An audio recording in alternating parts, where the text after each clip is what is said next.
A lot of people ask me, what was the purpose? What is the purpose of the America First movement? Is it designed so that everything that happens, America always comes out on top and is the winner? Does it mean that we will only do things so that the United States will always benefit over everyone else who is involved? Does it mean that we're going to behave like the pro-Nazi 1939 America First movement and that we're going to support a country like Russia, right? Vladimir Putin, an ex-KGB officer dictator, above all of our allies so that we do what is good for America and America is always first? Is that what it means? And I'm asking you this not rhetorically. Okay, I am asking this sincerely to all of you who are listening because, as you know, on Black Man Spy, I like to give it to you straight. I was a senior non-commissioned officer. I was a Navy senior chief petty officer. And in the intelligence community, and there's one thing that I will not do when I see trouble. I will not lie. But you will get it frank and you will get it straight. And the reason that I'm coming on this rant is because I had a discussion yesterday with a pro-MAGA person who kept saying Donald Trump is playing 11 billion dimension chess, and you don't seem to understand we are re-engineering the trade of the world. This is crazy. And you really need to understand that the people who believe this are actually using our government, our trade, and the entire system of how we collect and spend money in an effort to re-engineer trade as it has existed since the first monkey decided he wanted something from the second monkey and gave him that something that was more favorable to the opposite side, and that continued in a mutually beneficial way. This is called trade. All politics and behaviors in this world, including war, are an extension of how we deal with other countries and other people.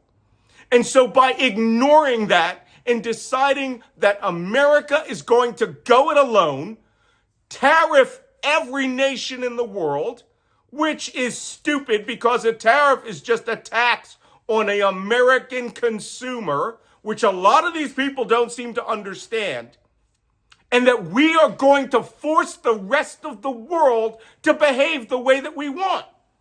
I'm going to use a technical intelligence term for those of you who aren't privy to this world, and to describe how this will be seen by our foreign trading partners, our adversaries, and our opponents.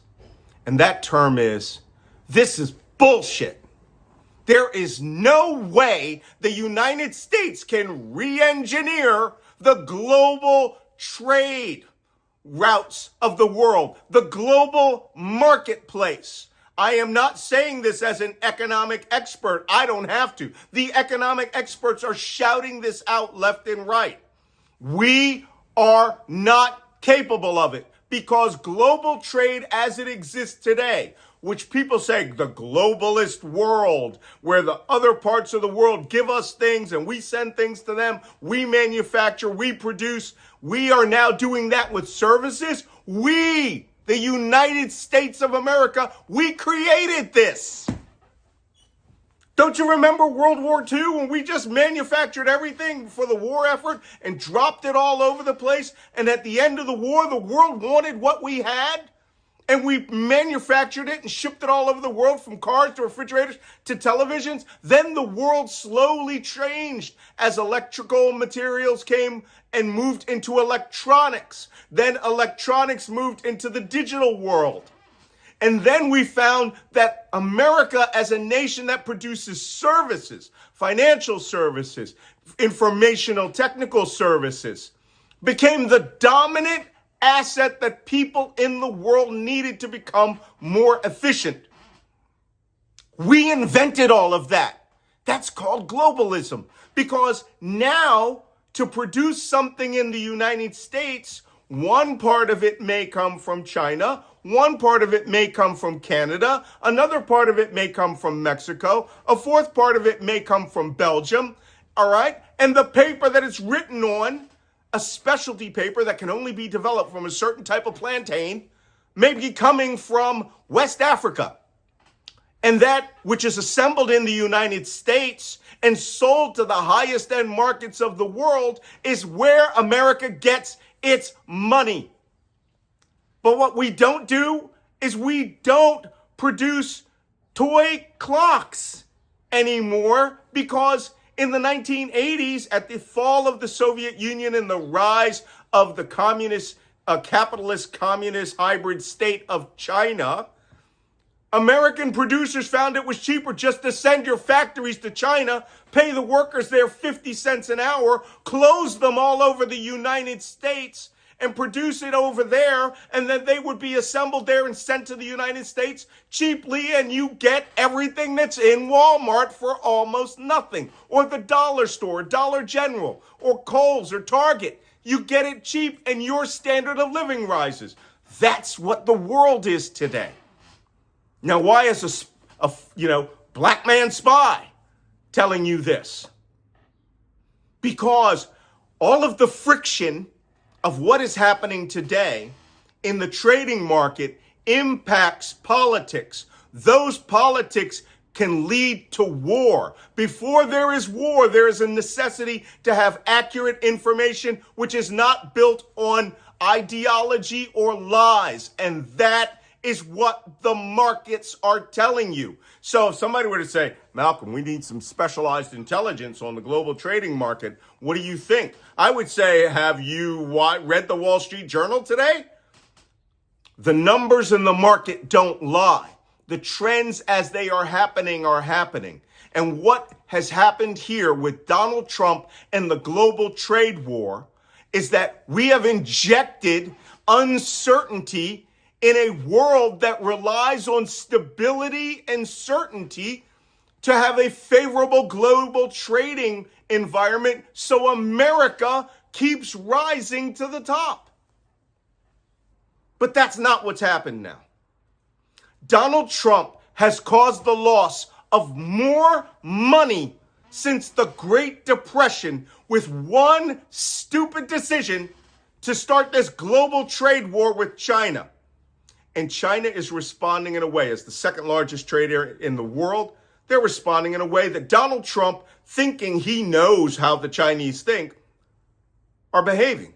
And China is cutting America out of the global marketplace. And Donald Trump is happy, along with MAGA, to take America out of the global market. A market we invented. We are now at a point where the behaviors of this regime, I'm not going to call it an administration because there ain't a goddamn bit of administration happening here. Nothing is happening here in this government that shows that any competent person is at the wheel of any aspect of government. From Robert F. Kennedy Jr., a guy who used heroin for 14 years, has been put in charge of health, an anti-vaxxer who is now who has called for a registry to figure out where all the autistic people are in America. That's one set of incompetence. Peter Navarro, a guy who created a fake persona to push the philosophy that tariffs were awesome, when in fact tariffs created the Great Depression. Doesn't it take an intelligence professional to tell you that this is what we call, what is that word that we use in the intelligence community? That's right, stupid shit. We are in a position now where in just 100 days, America is hated. I can't believe it's coming out of my mouth. My beloved country, the United States, a country which I served almost 40 years of I serve it today by warning you. We are hated. And Donald Trump and MAGA are responsible for whatever comes next. Now, if I may quote the great philosopher Yoda, right? Fear begets anger. Anger creates hatred. And we all know what comes next. Hatred leads to the dark side. And now everyone in the world hates us. Our allies hate us because we don't treat them like allies. We treat them with no respect. Countries who we have traded with endlessly at the greatest favorable ways. Canada and Mexico. They hate us. In fact, Donald Trump may have just elected the most liberal government that they've had in Canada in years by going around and threatening to annex/invade Canada to take their nation. And he's trying to destabilize their economy. Allies and friends don't behave this way. They don't behave this way. And how do we know we're hated? For those of you who think we're being respected through fear, you're wrong. We are finding countries are attacking us. Yemen, trying to close the Red Sea. So we go up and we start using B-2 bombers to blow up their piddly little port and to attack people in flip-flops. We saw how that happens. We are hated, and the hatred in the Middle East is rising. Donald Trump talked about ethnically cleansing 2 million Palestinians. That is literally a war crime. So that he could create a 25-mile Riviera for himself. We are going to find the threat to the average American citizen in this world is going to become astronomical. It's already on its way. Another example of how hated we are is Donald Trump went to Rome for the funeral of the Pope. When he walked into the Vatican, it was dead silence. No one recognized him. No one wanted to recognize him. No one even wanted to speak to him. Allies refused to shake his hand. And if you think that that is power in a strong leader and that's respect, then you don't understand what respect means. But the person who walked into the Vatican and thousands upon thousands upon thousands of people burst into spontaneous applause was Ukrainian President Volodymyr Zelensky. And people hugged him and shook his hand because he is a leader that is respected and they love him. And people love Ukraine. 67% of Americans love Ukraine. But our quote unquote president is deciding he's going to cut them loose and side with an ex-KGB officer to make an economic alliance between the United States and a dictatorship of Russia. So if you haven't seen us hated before, you're really going to see us hated when you, the American public, the person in the United States, the American, is now part of a KGB dictator's spectrum of allies, up with Belarus and North Korea. That's right, your government under Donald Trump voted against Ukraine, but voted with Belarus and North Korea. You, America, that's you now. By the time I play this, I don't know, we may be at war with Iran. Israel has been transmitting the statements that Donald Trump has been backing them on, that they are going to blow up and eliminate every aspect of the Iran nuclear program. And one half of our operational B-2 strategic bomber penetration fleet is carrying out practice runs in Yemen, stationed in Diego Garcia in the Indian Ocean, poised to destroy Iran's nuclear weapons program, which is great, right? I mean, I don't want Iran to have that, but it will thoroughly push Iran's 86 million people that were leaning towards democracy back deeply into the arms of the Ayatollah Khamenei. And then it may just accelerate that nuclear weapons processes.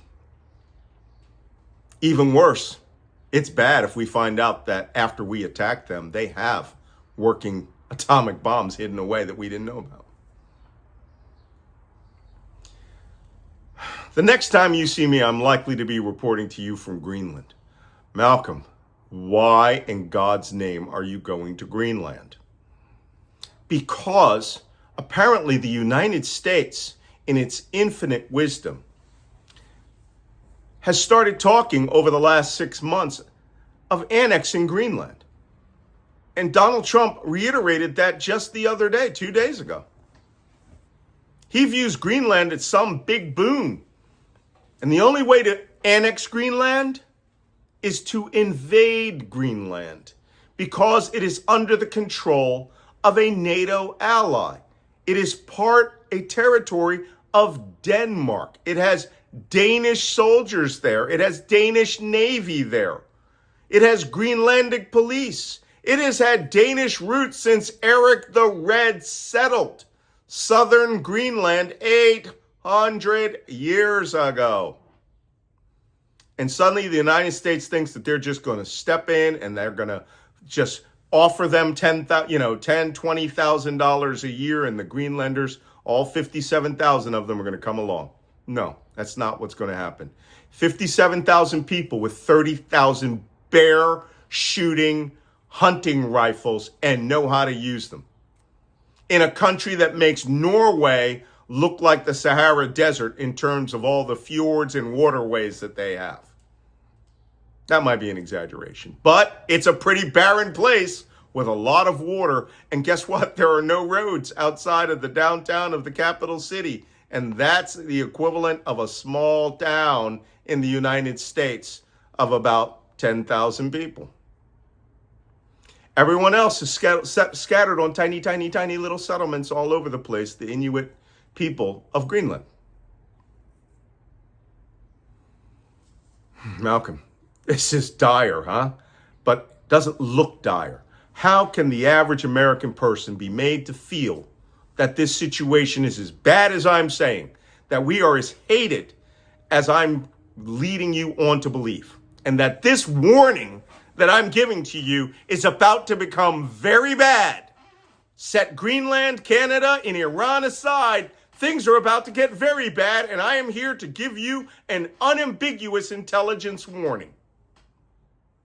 On May 10th, 2025, the last ship to sail from China before the tariffs went into effect will arrive in Long Beach in the United States. Most ships that have been carrying imports from China have been diverted elsewhere. The port of Seattle is empty. The port of San Francisco has one container ship coming from China. The port of Long Beach has none. And on May 10th, the last ship from China that is carrying containerized goods that will fill your Walmart, that will fill your Walgreens, that will fill all of your Dollar Generals, and that will bring you parts and materials or Temu and other things from China will arrive on May 10th. The day after that, you are going to start seeing empty shelves in the United States because there are no ships coming from China. There are 3,500 ships en route or around or departing the Shanghai, China, and they are not coming to America.